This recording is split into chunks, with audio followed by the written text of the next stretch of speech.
Hi. So, Annie Bryson with CBS News. As a candidate, you yourself visited the northern border.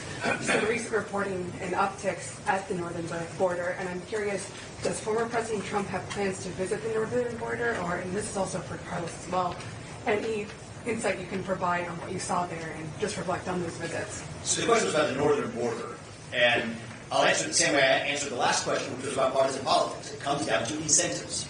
So if you are somebody coming from China or Lebanon to cross the southern border, and then you see the possibility of Donald Trump coming back to office and completing the southern border wall and moving U.S. resources to the southern border, what are they starting to do? They're starting to skate to where the puck is going.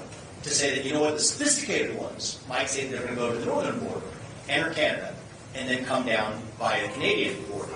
That's not a theory, that's a reality. We've seen more northern border crossings in certain parts of our northern border region this last year than the last 12 years combined. Just last year, there was more fentanyl captured at the northern border of the United States than would be required to kill 3 million Americans. So is this a real issue? You're darn right it is.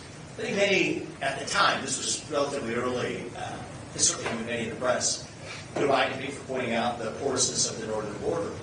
But the reality is undeniable today that fact that we're seeing that type of risk, not just in our southern border, but our northern border too, highlights the urgency of having a president who is serious about addressing all of it. So in terms of the exact tactics, what I love about Donald Trump is he's a pragmatist. It's a lot easier to build a wall on the southern border physically than it is on the northern border.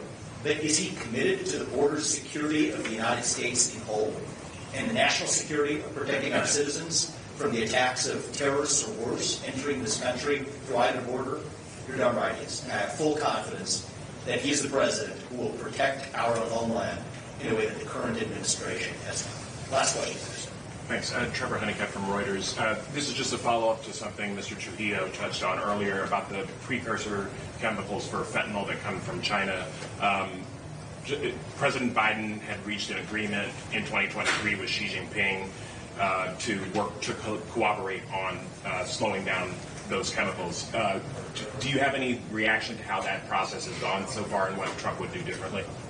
Well, it's obviously been unsuccessful. We've seen the most amount of fentanyl coming into our country in our history. So I know about the agreement, at least in the discussion that they had back in 2023. The outcome of those talks have been lackluster, if not non-existent. President Trump, as he tried to do in 2020, during the middle of the COVID pandemic, coming out of office, is really put pressure on the Chinese. And what do the Chinese care about is money. Similar to how we did it with tariffs and other trade policy in order to put real pressure on enforcement mechanisms in China to stop precursor chemicals from coming into Mexico mostly and then up our southern border. It's the same strategy you have to put forward. And this isn't a partisan issue, right? Precursor chemicals lead to fentanyl. Fentanyl leads to the death of Americans and to the profiting of transnational criminal groups. So I hope it's something President Biden thinks that he can accomplish, whether in the next 5 or 6 months or 4 months he's in office, that they really take it seriously. Because I think the majority of Americans who've been affected by fentanyl, the majority of Americans who've had family or friends or neighbors who've been affected by fentanyl, shouldn't be a partisan issue, something we should really focus on finding solutions. I was going to say a word on that as well.